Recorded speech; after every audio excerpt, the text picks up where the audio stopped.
welcome to the first episode of a brand new podcast from the host of two things you may recognise me from.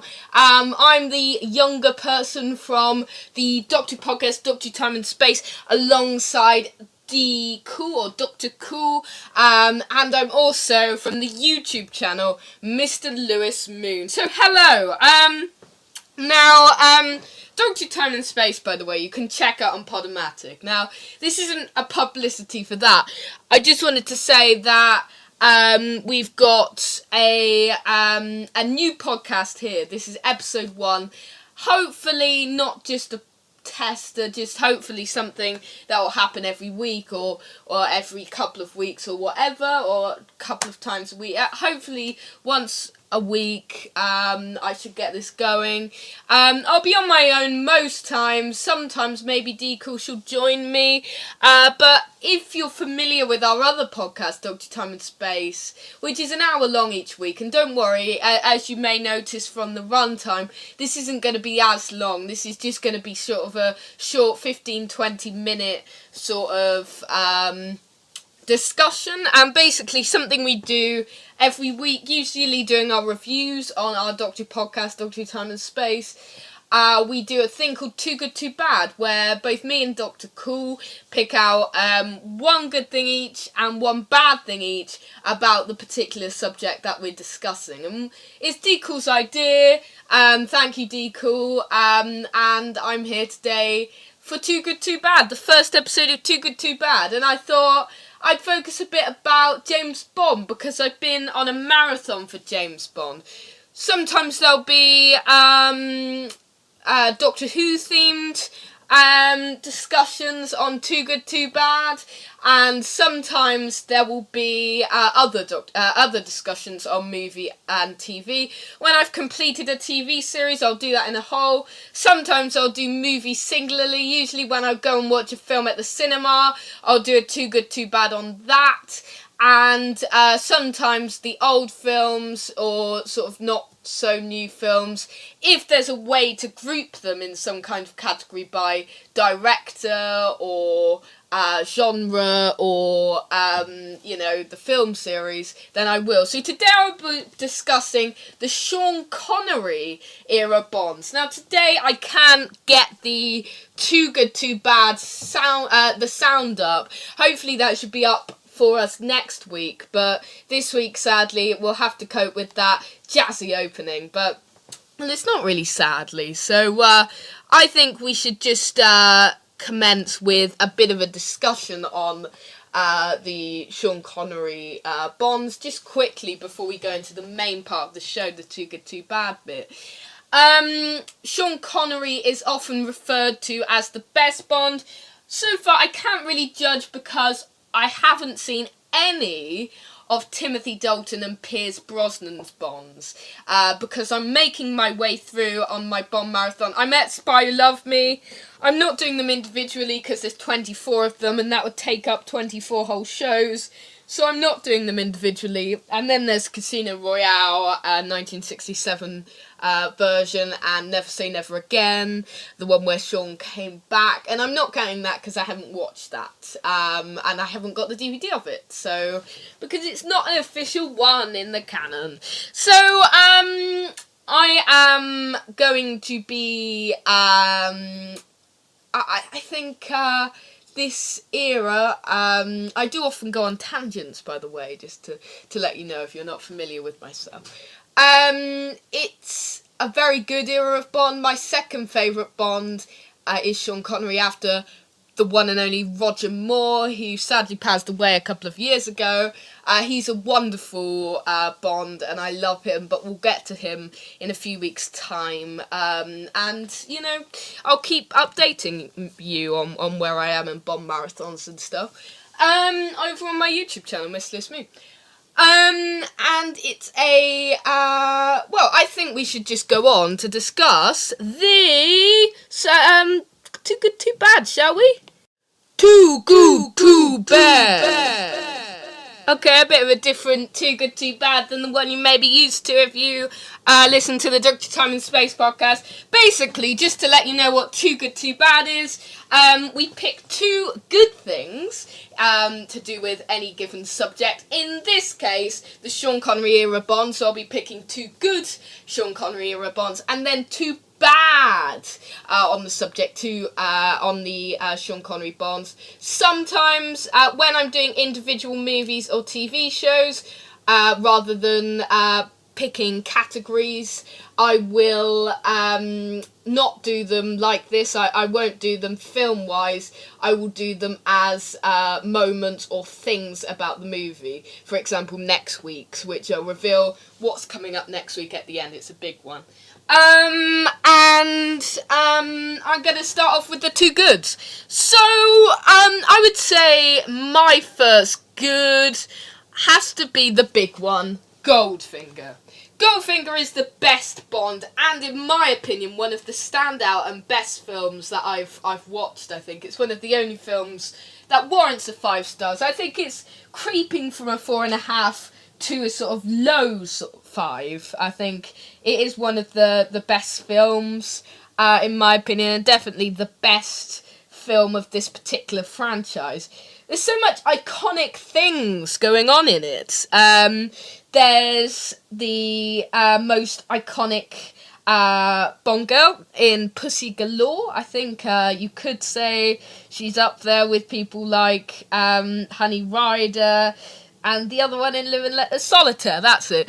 And I keep forgetting her name recently. I don't know what it is. I think you've got the best Bond henchman in Oddjob, and you've got the best Bond villain in Goldfinger, or one of the best anyway. You've got the best Bond song by Shirley Bassey, and you've got some of the most iconic moments in Bond history. I just think it's such a standout film, and it's such an amazing film. And if you haven't watched it, I think it's one of the ones you should watch. I think most people who have watched, or who call themselves Bond fans, have actually watched Goldfinger, and many people have, so I definitely give this one a watch if you haven't already. Even if you're not a Bond fan, maybe it will introduce you to the franchise. My second good has to be From Russia with Love. Now, From Russia with Love is one that surprised me hell of a lot, because I wasn't expecting to like it, really. Dr. No was one that I mean, it's not one of the best of all time, I don't think. I think it sits somewhere in the middle in my chart. I don't think it's up there. It's the first one, so obviously there's a lot to congratulate it about, but I don't think it's as good as some of the latter ones. Not some of the later ones, let's say that. Not like the later ones, but like the ones afterwards. Russia is one I thought was going to be the same, one that would fit in the middle, but actually it's right near the top of my Bonds, probably in the top 5 Bonds of all time out of the ones I've watched so far, and I don't think that's going to change, to be honest, thinking about the ones I've got left to watch after Spy Love Me. But From Russia with Love is fantastic. It's got some great things. It's got Robert Shaw in as Red Grant. You may know him from Jaws. It's a really enjoyable film that I think kickstarts the Bond franchise full and proper. I think Dr. No was the start, but this actually kicks it off. This is actually the proper start. This is the one that I think, really boosted the franchise and its popularity. They also had 2 times the budget of the original film, which was a bit surprising, but I could tell that, I suppose, from looking at the film. Let's move on to the bads. I would say my first bad would have to be, I'm going to say Thunderball. Now, Thunderball isn't that bad. It's just one that's alright. It's middle of the line. I mean, it's nearer the bottom way nearer the bottom than the top in my Bond marathon that I've watched so far. But it is one that has one of the best opening sequences. It's quite an iconic opening sequence with the parachute and everything. But I think there's too much underwater sequences, and the film bored me. It didn't have. I know Domino's quite a notable Bond girl, but I can't really remember. I don't think she's notable. I don't think there's much memorable about this film. I couldn't name the villain. I know he had an eye patch. Maybe it was just because I wasn't in the mood of watching the film, or maybe it was just because I wasn't a big fan of it, which I think it was the latter, to be honest. It didn't hold my attention as much as the previous three, and most of the James Bonds I've watched so far did. Although the next one on my bad list, the final one on my bad list, which I hate to give the bads because it's bad to be negative, but this is Too Good Too Bad as a podcast, and you have to give some bads to put the too good, to put the too bad in the Too Good Too Bad. That was a confusing sentence, but it's probably something I'll end up saying most weeks. I think it has to be Diamonds Are Forever, because that was another one that didn't really hold my attention much. It's one that's not meant to be as good, I know, and it was weaker than Thunderball, I would say. It's the weakest one I think I've actually watched so far. I think out of all of the ones, new Bonds included, I haven't watched Moonraker and Octopussy, View to a Kill, Living Daylights, License to Kill, GoldenEye, all of the Pierce Brosnan ones. Then Casino Royale I haven't watched, so there's a lot I haven't watched yet. Only one of which I'm looking forward to, which was the last one I said, Casino Royale. It was a boring watch. It had Blofeld in it. Again, he just wasn't very good at it. You had Mr. Witt and Mr. Kidd, they were quite cool. Other than that, a bit of a forgettable final chapter for Sean Connery. I think most fans wish it was You Only Live Twice that was his final instalment. Or indeed, if he'd done On Her Majesty's Secret Service, maybe they'd wished that would be his final instalment. On Her Majesty's Secret Service, I just wanted to say it isn't a Sean Connery Bond, so I haven't included it in the list. I don't know, maybe you could leave your comments below if I've got this up. You know, maybe if you want to see, maybe I should do an On Her Majesty's Secret Service separately, or sneak it in with the Roger Moores or something in an extended Too Good Too Bad one day. Let's go on. We've done Too Good Too Bad, so let's see this little feature that I've got here. 2VU. 2VU then.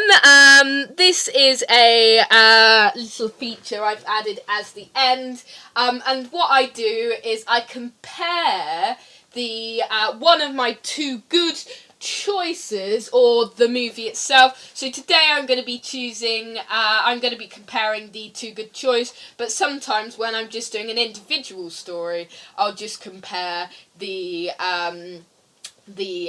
individual film even, or TV series. But today I'm going to be picking one of my two good choices, which will be Goldfinger, and I'll be pitting it against, I'll always pit it against another film which is of a similar genre, or director, or one of the other editions of the film series. So today I will be comparing it to Skyfall. Now, I'm just going to give a quick verdict on Skyfall versus Goldfinger. I think it's an obvious one, really. Skyfall is a standout Bond.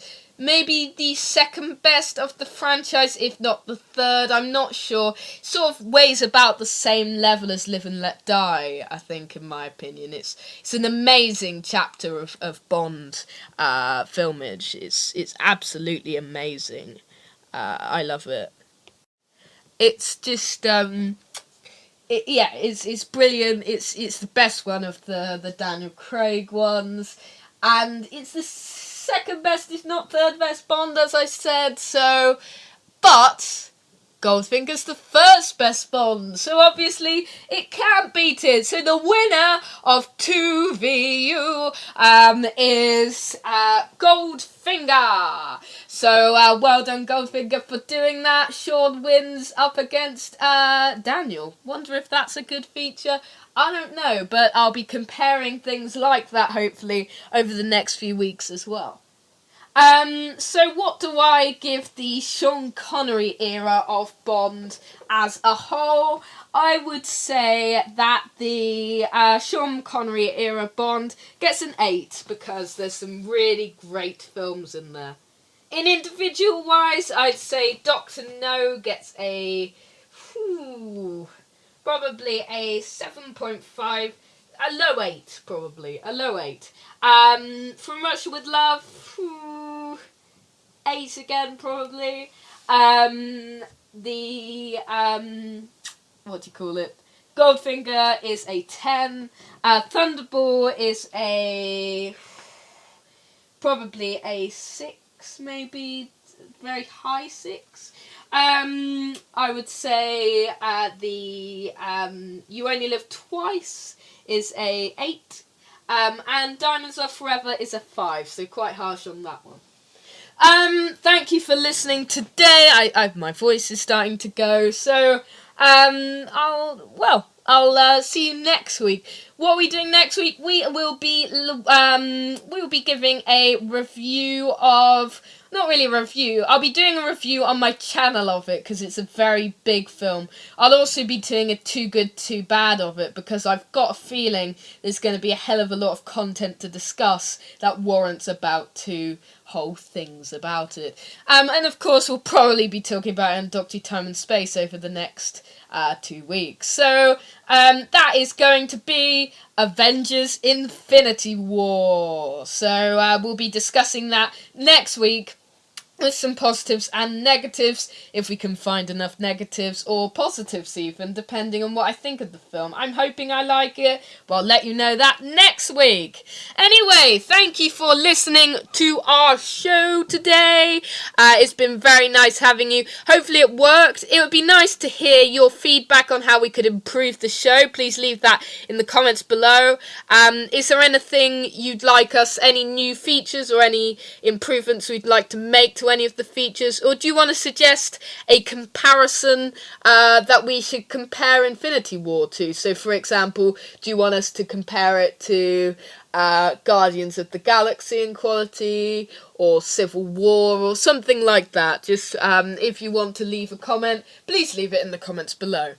Thank you for listening today, and I will be back next week. Have a great week, and goodbye. I hope your week is too good and not too bad.